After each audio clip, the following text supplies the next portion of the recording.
If you're like me, you've probably tried quitting social media a bunch of times.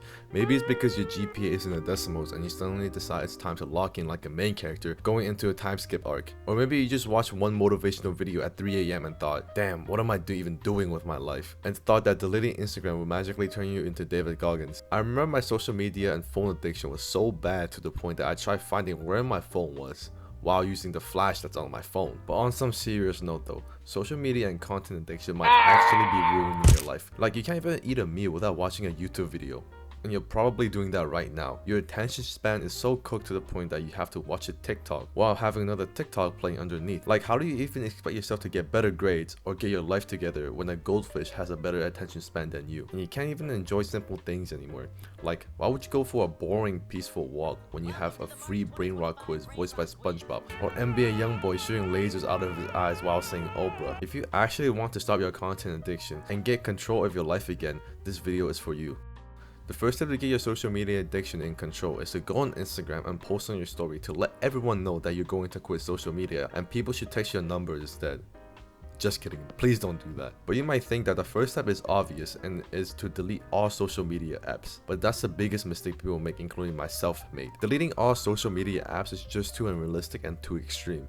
Because some apps are genuinely useful and provide some actual value to your life. Facebook, you can find good deals on Marketplace by lowballing people. YouTube, you have good quality tutorial videos that can actually help you, like this video you're watching. Instagram, well, it's a racist app, but the reels are funny, I'm not gonna lie. And it kinda shapes my personality and humor, which helps me build friendships with people. Well, Instagram is also my main source of communicating with my friends, so it's actually pretty useful. LinkedIn, professional glazer app to land yourself a job. Reddit, you can find an answer to a really specific problem you have that someone else also had 10 years ago. Like your Whirlpool WD-F520PADM dishwasher started making a really strange clunking noise during the wash cycle, but only when you use the heavy duty setting. Then we have X or Twitter. Yeah, I know what you use this app for. Come on. But my point is that these apps are not the problem. If you want to know the actual problem, you have to open your phone, go to the camera, turn on selfie mode, and there you have the problem.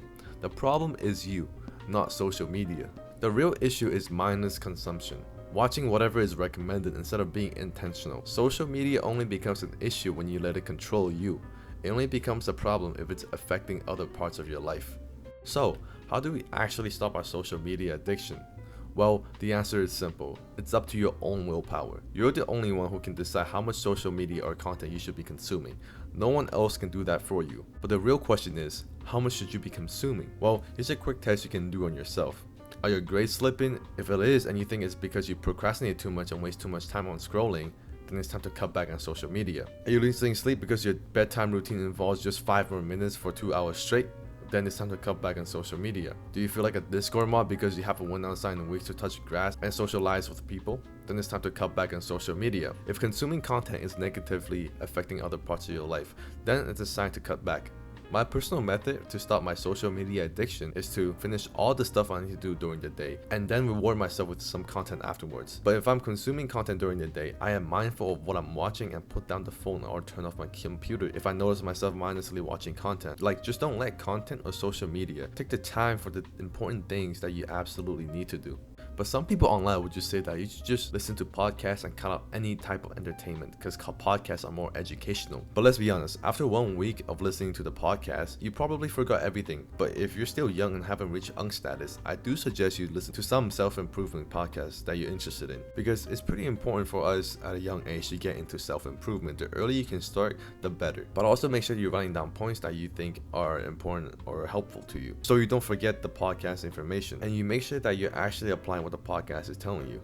But you don't have to completely cut out entertainment and just listen to podcasts for the rest of your life. Like, if you genuinely like watching anime or TV shows, go ahead and watch it. Just don't let it negatively affect other areas of your life. Plus, watching anime or certain TV shows give you a topic to talk to other people, and it's a potential friendship you can make. Like in the past, I regretted so much that I cut out entertainment intentionally. I thought I was some like main character on some grind arc. I would think, damn, look at me, I'm so much better than these people doom scrolling and wasting their lives away. But honestly, my life just kind of felt great. I wasn't who I used to be. I used to be an outgoing, loud, humorous person, but I became a robot, an NPC.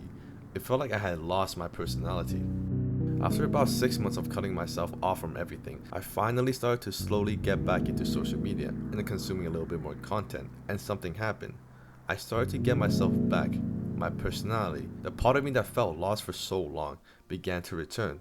I connected with people again in ways I hadn't in so long. After that, I started to watch my first anime, Jujutsu Kaisen, and honestly, I really got into it. It wasn't just a show, it kind of opened up a whole new interest for me. When I went to Japan, I really embraced the experience. I ended up buying a lot of anime figures from the show, and it made everything more exciting because I had this new anime I really like. The whole experience when I was in Japan, like shopping for figures and seeing the culture, felt more enjoyable because of the show. Now, my friends know me as a guy who's completely obsessed with Jujutsu Kaisen, and it's kind of cringy but funny at the same time, but it's also me. It's who I am. And honestly, for the first time in so long, I felt like I had a personality again. I got closer with my friends, I met new people, and I started enjoying life again. I felt happy in a ways I hadn't in months. It's like I finally came home to myself. I'm also interested in you guys' stories too. Comment how you deal with your social media addiction. I want to hear your experience as well. I hope you enjoyed this video. If you did, leave a like and subscribe.